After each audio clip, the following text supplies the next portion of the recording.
Hello दोस्तों, नमस्कार। Hindi professor academy में आप सभी मित्रों का बहुत बहुत स्वागत है। तो हम लोग पढ़ रहे हैं यूजीसी नेट में शामिल संपूर्ण कहानियों को। जो 21 कहानियाँ लगी हैं उनको हम लाइन बाय लाइन पढ़ेंगे। तो हम लोगों ने पहली कहानी पढ़ रही थी इसकी पहली क्लास में, चंद देव से मेरी बातें। दूसरी ही कहानी दुलाई वाली, ये बंग महिला की दोनों कहानियाँ, ध्यान रखेंगे मित्रों। उसके बाद में हम लोग पढ़ेंगे एक टोकरी में मिट्टी,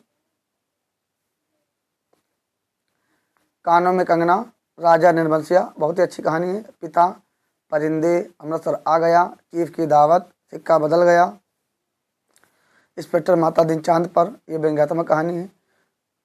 तीसरी कसम उर्फ मारे गए गुलफाम, लाल पान की बेगम, कोसी का घटवार, शंकर जोशी की है। आकाशदीप, जयशंकर प्रसाद कहानी पढ़ेंगे। गैंग्रीन, रोज कहानी इसका दूसरा नाम है। अज्ञे की है, उसने कहा था, चंद्र शर्मा गुलेरी कहानी है, बहुत ही महत्वपूर्ण कहानी है। इस पर मूवी बन चुकी है, बनी है। ईदगाह, प्रेमचंद की कहानी है। दुनिया का अनमोल रत्न, ये भी प्रेमचंद की कहानी है, बहुत ही महत्वपूर्ण कहानी है, बहुत इंटरेस्टिंग कहानियाँ हैं मित्रों। इनको हम लाइन बाय लाइन पढ़ेंगे। अपना अपना भाग है, जयनंद कुमार वर्मा की कहानी है। राही, सुभद्रा कुमारी चौहान की कहानी है। तो मित्रों ये 21 कहानियाँ हैं। तो आगे हम लोग पढ़ेंगे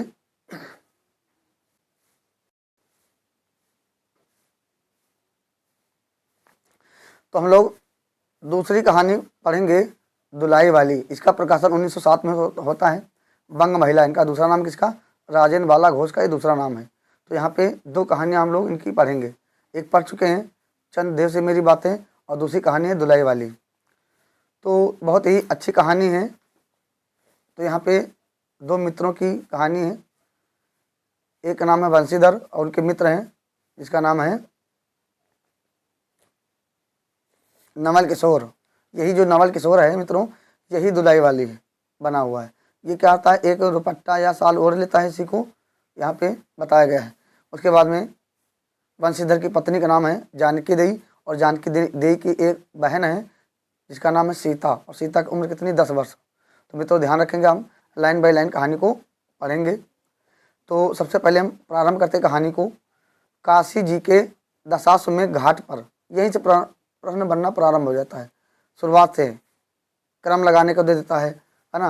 पूछा जाएगा कि काशी जी के दशाश्वमेध घाट पर स्नान करके, है ना, इस लाइन से, इस पंक्ति से किस कहानी का प्रारंभ होता है?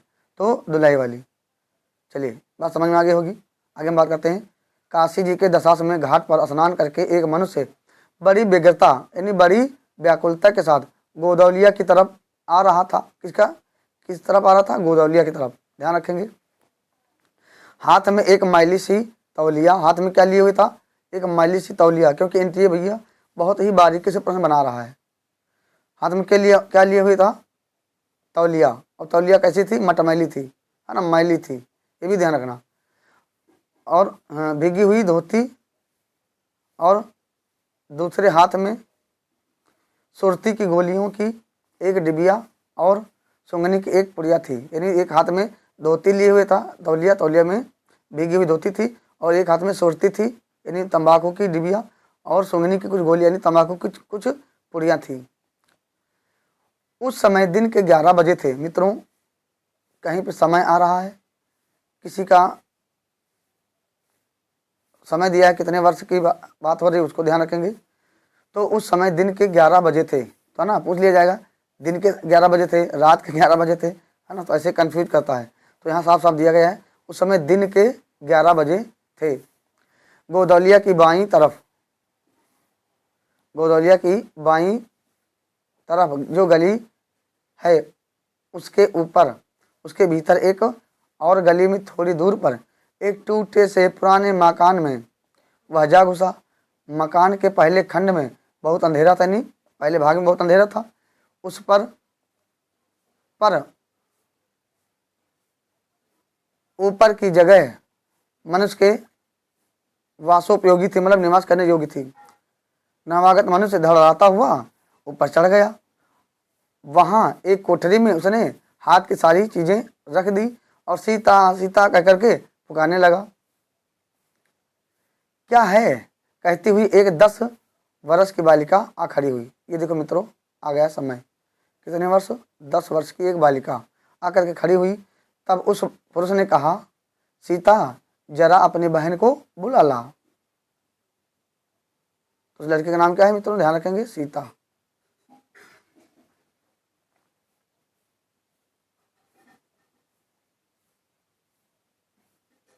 अच्छा, कहकर सीता गई और कुछ देर में एक नवीना स्त्री आकर उपस्थित हुई।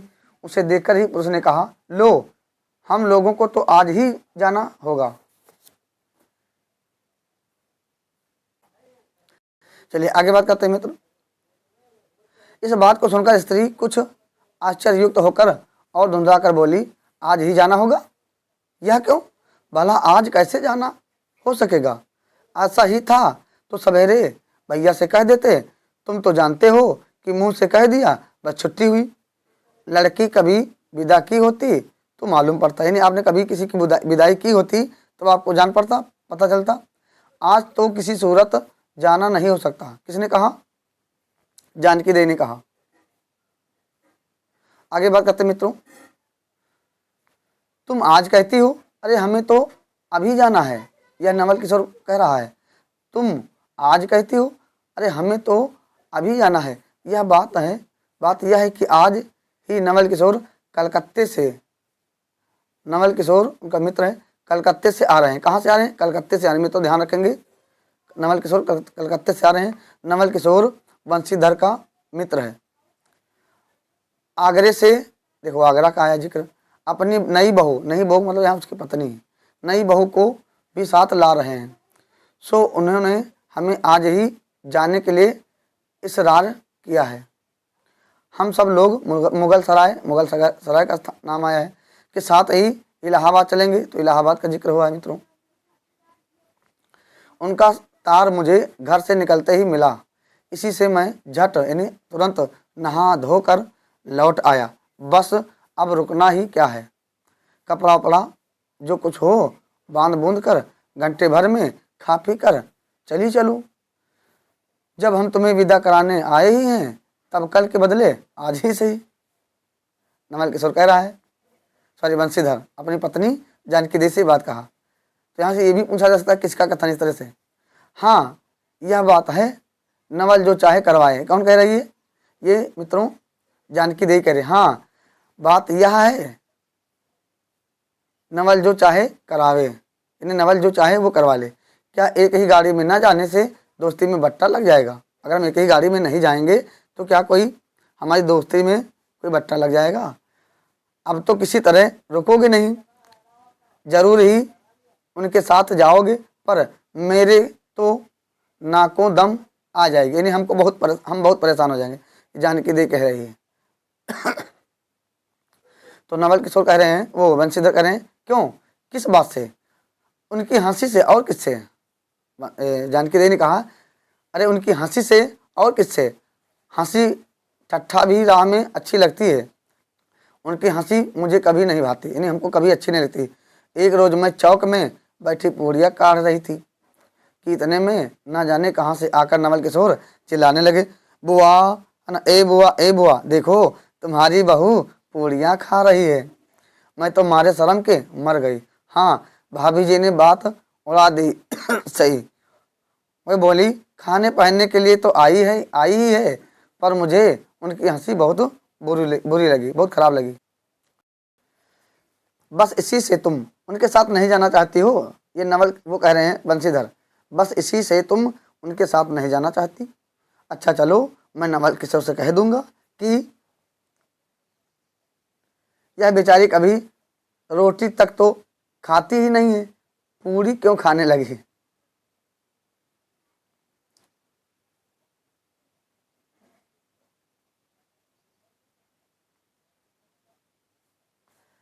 इतना कहकर बंशीधर कोठरी के बाहर चले आए और बोले, मैं तुम्हारे भैया के पास जाता हूँ। तो ध्यान रखना, एक जानकी देवी का एक भाई भी है, नाम तो आया नहीं वहाँ पे, केवल भैया कहा गया है।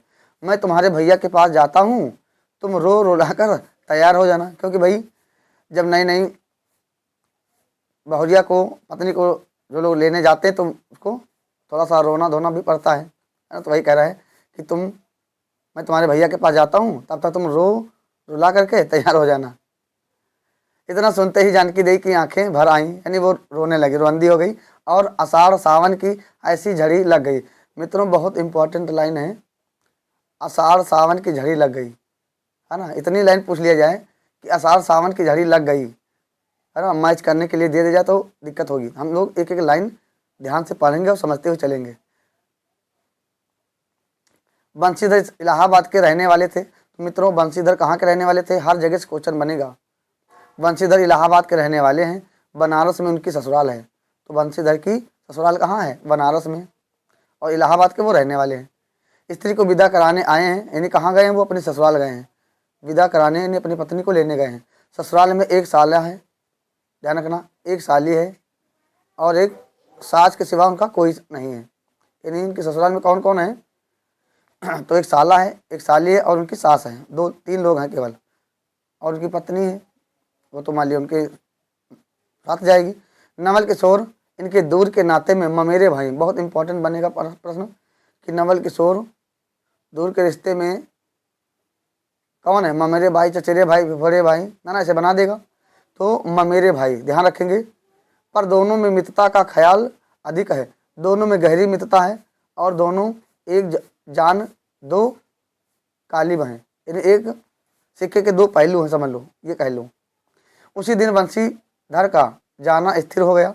सीता बहन के संग जाने के लिए रोने लगी। छोटे बच्चे होते हैं, रोने लगते हैं, तो अपनी सिस्टर को देख करके तैयार होते वो रोने लगी वो भी। माँ रोती धोती लड़की की विदा की सामग्री इकट्ठी करने लगी, यानी उनकी माता भी रोने लगी, उनकी सारी तैयारी करने में मदद करने लगी। जानकी देवी भी रोती तैयार होने लगी। कोई चीज़ भूलने पर धीमी आवाज़ से माँ को याद भी दिलाती गई। 1 बजने पर स्टेशन जाने का समय आया। तो मित्रों कितने समय, 1 बजे, 1 बजने पर स्टेशन जाने का समय आया। अब गाड़ी या इक्का लाने कौन जाए, इक्के की बात हुई है। ससुराल वालों की अवस्था अब आगे की सी नहीं कि 2-4 नौकर चाकर हर समय बने रहें। सीता के बाप के ना रहने से काम बिगड़ गए। तो मित्रों ध्यान रखेंगे, सीता के पिताजी नहीं हैं। पैसे वाले के यहाँ नौकर चाकरों के सिवा और भी 2-4 खुशामदी घेरे रहते हैं। छूछे को कौन पूछे, है ना। यहाँ पे एक कहारिन का जिक्र आया, मित्रों ध्यान रखेंगे।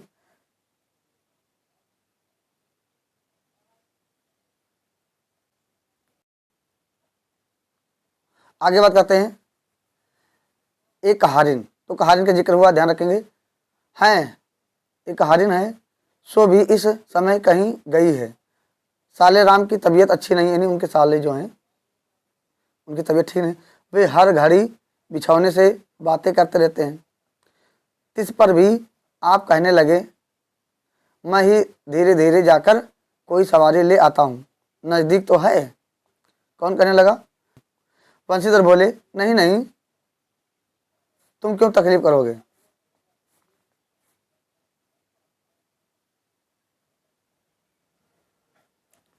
नहीं, यहाँ पे उनका साला कह रहा है, ठीक है। तो बंशीधर बोले, नहीं नहीं, तुम क्यों तकलीफ करोगे, मैं ही जाता हूँ। अब यहाँ पे बंशीधर बोल रहे हैं कि मैं जाता हूँ और तुमको दिक्कत प्रॉब्लम, तुम बैठो आराम करो, मैं कोई गाड़ी कर लाता हूँ। जाते जाते बंशीधर विचारने लगे कि इक्के की सवारी तो भले घर की स्त्रियों के बैठने लायक नहीं होती। किसकी बात कर रहे हैं, इक्के। तो पहले इक्के लाने के लिए उसको मना करते हैं, अपने मन में विचार करते हैं।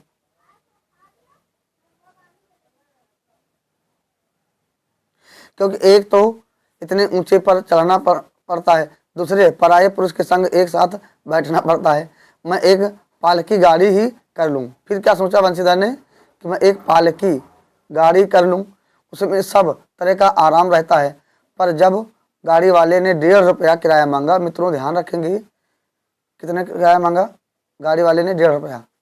तब बंशीधर ने कहा, चलो इक्का ही सही, पहुँचने से काम, इन्हें हम किसी तरह घर पहुँच जाएं। कुछ नवल किशोर तो यहाँ से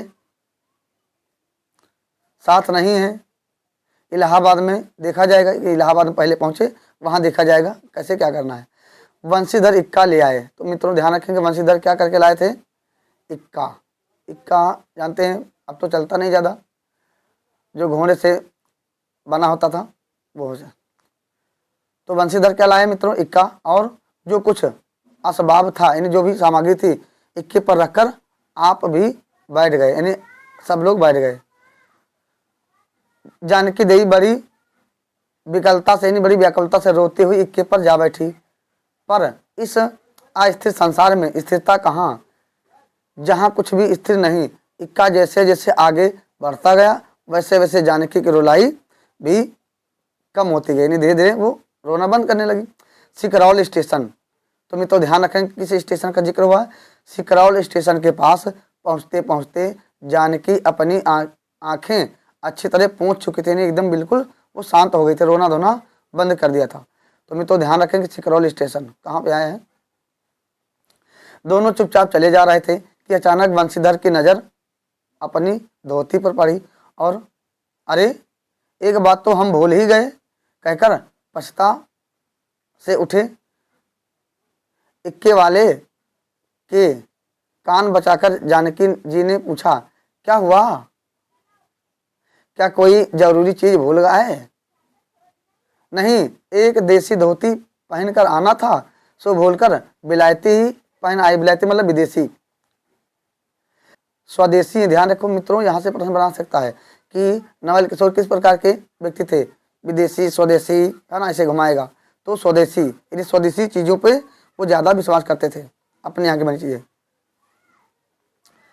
न वे बंगालियों से भी बढ़ गए हैं, देखेंगे तो दो चार सुनाए बिना न रहेंगे।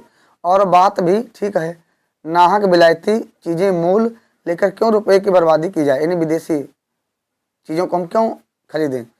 देसी लेने से भी दाम लगेगा, देसी लेने से भी दाम लगेगा सही, पर रहेगा तो अपने ही देश में। जानकी जरा भौहें टेढ़ी करके बोली, धोती तो धोती, पहनने से काम, यह क्या यह बुरी है, यानी क्या ये खराब है? धोती तो धोती होती, पहनने से मतलब। इतने में स्टेशन के कुलियों ने आ घेरा, यानी कुली आ गए। बंशीधर एक कुली करके चले। इतने में इक्के वाले ने कहा, इधर से टिकट लेते जाइए, पुल के उस पार तो डेढ़ी दर्जे का टिकट मिलेगा, यानी डबल डेढ़े पे मिलेगा आपको। बंशीधर फिर कर बोले, यानी थोड़ा सा नाराज होके, अगर मैं डेढ़े दर्जे का ही टिकट लूँ तो भाई तुमको क्या दिक्कत है? इक्के वाला चुप हो गया, चुप रहा। इक्के की सवारी देखकर इसने ऐसा कहा। यह कहते हुए बंशीधर आगे बढ़ गए। यथा समय रेल पर बैठकर बंशीधर राजघाट पार करके मुगल सराय पहुंचे। मित्रों किसका जिक्र हुआ? राजघाट, मुगल सराय पहुंच गए। वहां पुल लांग कर, पुल पार करके दूसरे प्लेटफार्म पर जा बैठे। आप नवल से मिलने की खुशी में प्लेटफार्म के इस ओर से उस छोर तक टहलते रहे, यानी बंशीधर अपने मित्र नवल किशोर को ढूंढ रहे थे। देखते ही देखते गाड़ी का धुआं दिखलाई पड़ा, गाड़ी चालू हो गई। मुसाफिर अपनी अपनी गठरी संभालने लगे। रेल देवी भी अपनी चाल धीमी करती हुई गंभीरता से आ खड़ी हुई। बंशीधर एक बार चलती गाड़ी में ही शुरू से आखिर तक देख गए, पर नवल किशोर का कहीं पता नहीं। बंशीधर फिर सब गाड़ियों को दोबारा यानी दोहरा गए, दोबारा फिर से देखा, तेहरा गए। भीतर घुस कर एक एक डिब्बे को देखा किंतु नवल किशोर ना मिले। अंत को आप खिलजा उठे, थोड़ा सा नाराज हो गए और सोचने लगे कि मुझे तो वैसी चिट्ठी लिखी और आप ना आए, यानी अपने आप वो नहीं आया, मुझको चिट्ठी लिख दिया, बुला लिया, मुझे अच्छा उल्लू बनाया। अच्छा जाएंगे कहाँ, भेंट होने पर समझ लूँगा। सबसे पहले यानी सबसे अधिक सोच तो इस बात का था कि जानकी सुनेगी तो ताने पर ताना मारेगी, है ना, कि अपने मित्र पे बहुत गुमान था, बहुत घमंड था और नहीं आया। पर अब सोचने का समय नहीं, रेल की बात ठहरी। बंशीधर झट चढ़ गए और जानकी को लाकर जनानी गाड़ी में बिठाया। वह पूछने लगी, नवल की बहू कहाँ है? वह नहीं आए, कोई अटकाव हो गया होगा, किसी में कार में फंस गए होंगे, कहकर आप बगल वाले कमरे में जा बैठे। टिकट तो डेढ़े का था, पर डेढ़े दर्जे का कमरा कलकत्ते से आने वाले मुसाफिरों से भरा था, इसलिए तीसरे दर्जे में बैठना पड़ा। जिस गाड़ी में वंशीधर बैठे थे उसके सब कमरों में मिलाकर कल है ना कुल, यहाँ कुल होगा 10-12 स्त्री पुरुष थे। केवल कितने? 10-12 स्त्री पुरुष मिलाकर के थे। समय पर गाड़ी छूटी। नवल की बातें और न जाने क्या अगड़ बगड़ सोचते गाड़ी नई स्टेशन पर पार करके मिर्जापुर पहुंच गई। मित्रों, कहाँ पहुंच गई? मिर्जापुर पहुंच गई।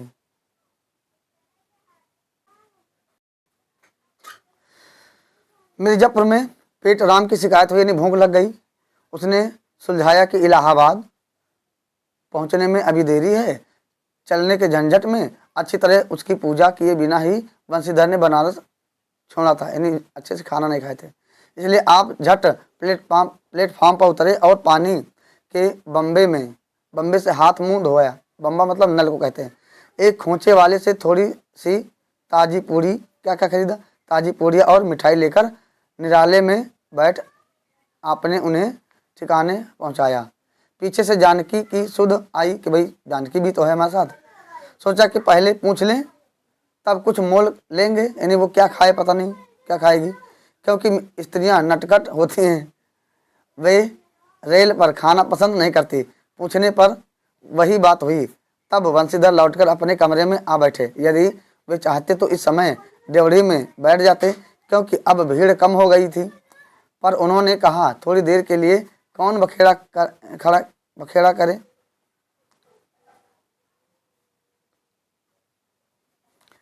वंशीधर अपने कमरे में बैठे तो एक मुसाफिर अधिक देख पड़े।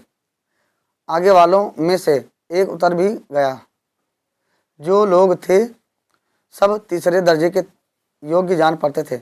अधिक सभ्य कोई थे तो वंशीधर, यानी उसमें जो पढ़े लिखे कोई सभ्य व्यक्ति था तो वो केवल वंशीधर थे। उनके कमरे के पास वाले कमरे में एक भले घर की स्त्री बैठी थी। वह बेचारी सिर से पैर तक ओढ़े, सिर झुकाए, एक हाथ लंबा घूंघट काढ़े, कितना? एक हाथ लंबा घूंघट काढ़े कपड़े की गठरी सी बनी बैठी थी। वंशीधर ने सोचा इनके संग वाले भद्र पुरुष के आने पर उनके साथ बातचीत करके समय बितावेंगे, यानी जो खराब थोड़ा सा लोग होते हैं। एक दो करके तीसरी घंटी बजी। तब वह स्त्री कुछ अचकाकर थोड़ा सा मुंह खोल जंगले के बाहर देखने लगी, खिड़की के बाहर से देखने लगी। जो ही गाड़ी छूटी वह मानो कांप सी उठी। रेल का देना लेना तो हो ही गया था, अब उसको किसी की क्या परवाह। वह अपनी स्वाभाविक गति से चलने लगी। प्लेटफार्म पर भीड़ न थी, केवल 2-4 आदमी रेल की अंतिम विदाई तक खड़े थे। जब तक स्टेशन दिखलाई दिया तब तक वह बेचारी बाहर ही देखती रही। फिर अस्पष्ट स्वर से रोने लगी। ये नवल किशोर की नवल किशोर की पत्नी है ये। उस कमरे में 3-4 प्रौढ़ा ग्रामीण स्थित प्रौढ़ावस्था में थी। एक जो उसके पास थी कहने लगी, अरे इनकर मनाई तो ना ही आइलेन हो, देखो रोवल है ना करथाइन, यानी उसने रोने लगी। वो दूसरी कहती, अरे दूसर गाड़ी में बैठा हुई हैं। पहली बोली, दुई बो रही ए जनानी गाड़ी थोड़े है। दूसरी, तव हो भलू तो कहू, कहकर दूसरी भद्र महिला से पूछने लगी, कौन गांव उतरबू बेटा? मिर्जापुरा चढ़ी हऊ ना। इसके जवाब में उसने जो कहा सो वह सुन सकी। तब पहली बोली, हट हम पूछला ना, हम कहाँ तौरुमो हो आए इलाहाबाद करे। दूसरी, इलाहाबाद कौन गांव हो गोइया, यानी किस गांव से हो इलाहाबाद में, कहाँ उतरोगी? पहली बोली, अरे ना ही जान लू प्रयाग जी, यानी प्रयागराज, जहाँ मनई मकर नहायल जाला, है ना, यानी प्रयागराज में जाऊँ जहाँ लोग मकर संक्रांति में स्नान करने के लिए जाते हैं। दूसरी बोलती है, भला प्रयाग जी काहे ना जानते न। हाँ ले कहे कहे के नाही तोहरे पंच के धर्म से 4 दाई नहाए चुकी हूँ, यानी 4 बार नहा चुके हैं। ऐसो हो सोमवारी और गहन यानी अगहन महीना में दका दका लाग रहा तउन तोहरे काशी जी नहाए गई रे। पहली बोलती है आवे जाए के तो सब औते जाता बटले बातें पुन यह साहित्य तो बिगाड़ो विपत में ना पड़ल बाटले। हे हम पंचा हैं राजघाट टिकस कटौली, यानी हम लोग पंचघाट से हैं, राजघाट के टिकट कटवाए हैं। मंगल के सराय यानी मुगल सराय उतरली यानी उतरेंगे। हाँ द पुन चढ़ ली।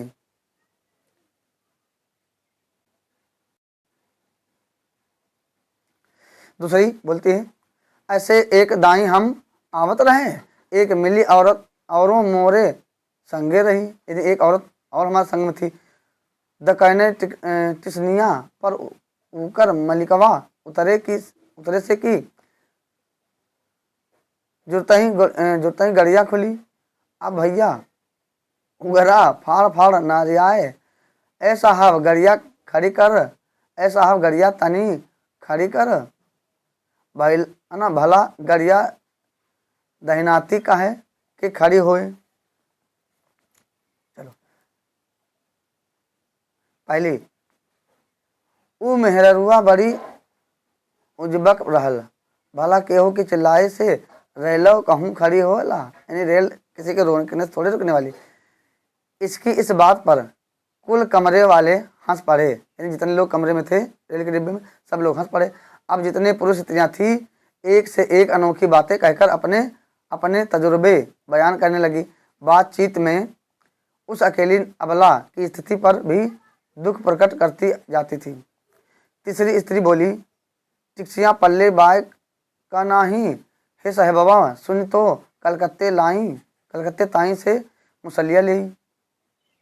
अरे इहो तो नाही कि दूर से आवत रहले ना फरागत के बदले बते उतर लेन। चौथी बोलती है हम तो इनके संगे के आदमी के देखबो ना की हो गई, यानी हम इनके साथ वाले आदमी को हमने देखा तक नहीं। तीसरी बोलती है हम देखे ले रहली हो मजे की टोपी देहले रहले ने, उन्होंने कहा कि हमने देखा था इसको वो टोपी लगाए हुई थी। इस तरह उनकी बेसिर पैर की बातें सुनते सुनते बंशीधर उब उठे। तब वे उन स्त्रियों से कहने लगे तुम तो नाहक उन्हें और भी डरा रही हो, जरूर इलाहाबाद तार आया होगा और दूसरी गाड़ी से वे भी वहाँ पहुँच जाएंगे। मैं भी इलाहाबाद ही जा रहा हूँ, मेरे संग भी स्त्रियाँ हैं, यानी हमारे साथ भी स्त्रियाँ हैं जो ऐसा ही है। तो दूसरी गाड़ी के आने तक हम स्टेशन की पर क्या करेंगे, स्टेशन पर ही ठहरे रहेंगे। तुम लोगों में से यदि कोई प्रयाग उतरे तो थोड़ी देर के लिए स्टेशन पर ठहर जाना, इनको अकेला छोड़ देना उचित नहीं, इनको अकेला छोड़ देना उचित नहीं है। यदि पता मालूम हो जाएगा तो मैं इन्हें इनके ठहरने के स्थान पर भी पहुंचा दूंगा, यानी जहाँ पे इनको जाना है।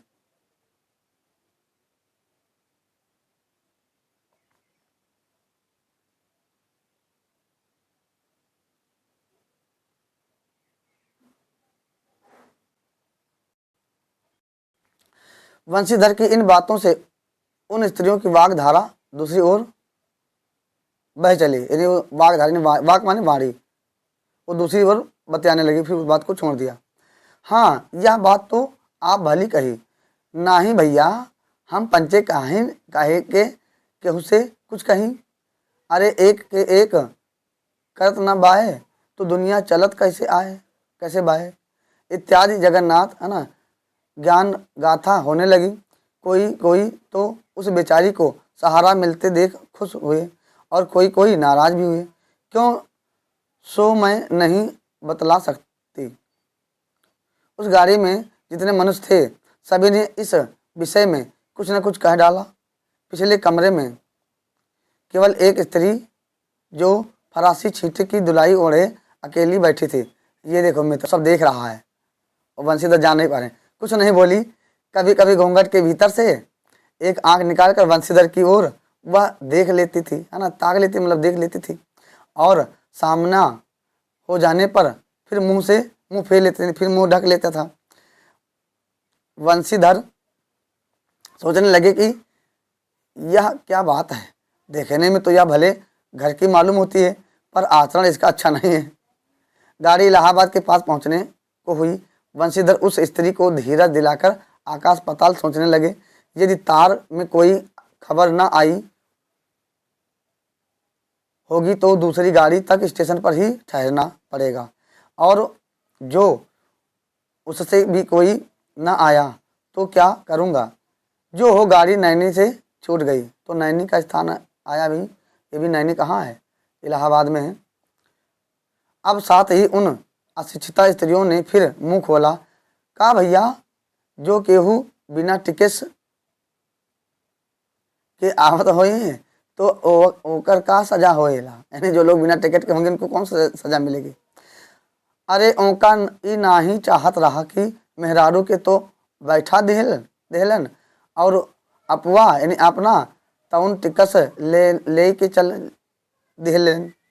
किसी आदमी ने तो यहाँ तक दौड़ मारी कि रात को बंशीधर इसके जेवर छीनकर रफू चक्कर हो जाएंगे। यानी बहुत लोग उल्टा सोचने लगे कि जो बंशीधर हैं इसको अपने पास रखेंगे, उसके जेवर गहने लेकर के भाग जाएंगे। कुछ लोग गलत सोचने लगे। उस गाड़ी में एक लाठी वाला भी था। तो मित्रों ध्यान रखेंगे, इस कहानी में एक लाठी वाला भी आया है। उसने खुल्लम खुल्ला कहा, का बाबूजी कुछ हमारा साझा, है ना, सोच रहा है कुछ हमारा भी साझा हो जाए। इसकी बात पर बंशीधर क्रोध से लाल हो गए। उन्होंने इसे खूब धमकाया। उस समय तो वह चुप हो गया, पर यदि इलाहाबाद उतरता तो बंशीधर से बदला लिए बिना न रहता। बंशीधर इलाहाबाद में उतरे। बंशीधर कहाँ उतरे? इलाहाबाद में उतरे। एक बुढ़िया को वहीं पर उतरना था। उससे उन्होंने कहा कि उनको भी अपने साथ में उतार लो। फिर उस बुढ़िया को उस स्त्री के पास बिठाकर आप यानी स्वयं जानकी को उतारने गए। जानकी से सब हाल कहने पर वह बोली, अरे जाने भी दो, किस बखेड़े में पड़े हो। पर बंशीधर ने ना माना। जानकी को और उस भद्र महिला को एक ठिकाने बिठाकर आप स्टेशन मास्टर के पास गए। बंशीधर के जाते ही वह बुढ़िया जिसे उन्होंने रखवाली के लिए खड़ा किया था, छोड़ दिया था, किसी बहाने से भाग गई। अब तो बंशीधर बड़े असमंजस पड़े कि टिकट के लिए बखेड़ा होगा, क्योंकि वह स्त्री बेटिकट थी। लौटकर आए तो किसी को ना पाया। अरे ये सब कहाँ गए, इसे भाग गई। यह कहकर चारों तरफ देखने लगे, कहीं पता नहीं। इस पर बंशीधर घबराए। आज कैसी बुरी साइत में घर से निकले, किस समय निकले थे घर से, खराब समय था कि एक के बाद दूसरी आफत में फंसते चले आ रहे हैं। इतने में अपने सामने उस दुलाई वाली को आते देखा। तू ही उन स्त्रियों को कहीं ले गई है, बंशीधर ने कहा। वो भैया कौन है? नवल किशोर है। इतना कहना था कि दुल्हाई से मुंह खोलकर नवल किशोर खिलखिलाकर उठे। यानी वो पर्दा खोल दिया अपना। अरे यह क्या, सब तुम्हारी ही करतूत है। मित्रों बहुत ही महत्वपूर्ण लाइन है यहाँ से। अरे यह क्या, सब तुम्हारी ही करतूत है। अब मैं समझ गया कैसा गजब तुमने किया है। ऐसी हंसी मुझे नहीं अच्छी लगती। मालूम होता है कि वह तुम्हारी बहू ही थी। अच्छा तो वे कहाँ गई होंगी। ये लाइन बहुत महत्वपूर्ण है, ध्यान रखेंगे। वे लोग तो पालकी गाड़ी में बैठी हैं, तुम चलो। नहीं, मैं सब हाल सुन लूँगा तब चलूँगा। हाँ, यह तो कहे तुम मिर्ज़ापुर में कहाँ से आ निकले? मिर्ज़ापुर में नहीं, मैं तो कलकत्ते से यानी बल्कि मुगल सराय से तुम्हारे साथ चला आ रहा हूँ। तुम जब मुगल सराय में मेरे लिए चक्कर लगाते थे तो मैं ड्योढ़ी दर्जे में ऊपर वाली बेंच पर तुम्हारा तमाशा देख रहा था बैठा। फिर मिर्ज़ापुर में जब तुम पेट के धंधे में लगे थे तो मैं तुम्हारे पास से निकल गया और तुमने ना देखा। मैं तुम्हारी गाड़ी में जा बैठा, सोचा कि तुम्हारे आने पर प्रकट होऊंगा। फिर थोड़ा और देख लें, करते करते यहाँ तक नौबत आ पहुँची कि भैया देखें कहाँ तक, है ना, नहीं पहचान पाते हैं। अच्छा अब चलो, जो हुआ उसे माफ़ करो। यह सुन बंशीधर प्रसन्न हो गए। दोनों मित्रों में बड़ी प्रेम से बातचीत होने लगी। बंशीधर बोले, मेरे ऊपर जो कुछ बीती सो बीती, पर वह बेचारी जो तुम्हारे से गुणवान के संग पहली बार रेल में आ रही थी, बहुत तंग हुई। उसे तो तुमने नाहक रुलाया, बहुत ही डर गई थी। नहीं जी, डर किस बात का? ये कौन कह रहा है मित्रों? ये नवल किशोर कह रहा है। नहीं जी, डर किस बात का? हम तुम दोनों गाड़ी में थे ना भाई, हमको कोई जानता नहीं, लेकिन हम तो थे उसी गाड़ी में। हाँ, पर यदि मैं स्टेशन मास्टर से इत्तला कर देता तो बखेड़ा खड़ा हो जाता ना। अरे तो क्या मैं मर थोड़े ही गया था? बहुत महत्वपूर्ण लाइन मित्रों। अरे तो क्या मैं मर थोड़े ही गया था? कौन कह रहा है? ये नवल किशोर कह रहा है। 4 हाथ की धुलाई की ही बिसात ही थी, कितनी, है ना, कि भाई 4 हाथ का मैं एक दुशाला ओढ़े था, उसको हटा देता बस, हम तुम यानी तुम हमको पहचान जाते। इसी तरह बातचीत करते करते दोनों गाड़ी के पास आए और देखा तो दोनों मित्र बंधुओं में खूब हंसी हो रही है। जानकी कह रही थी, अरे तुम क्या जानो, मित्रों ने लाइन पूछी जा चुकी है, बहुत महत्वपूर्ण है। तुम क्या जानो, इन लोगों की हंसी ऐसी होती है, हंसी में किसी के प्राण भी निकल जाए तो भी इन्हें दया न आवे। बहुत महत्वपूर्ण लाइन है, ये पूछी जा चुकी है नेट में। ये किसकी है? बंशीधर की पत्नी की लाइन है।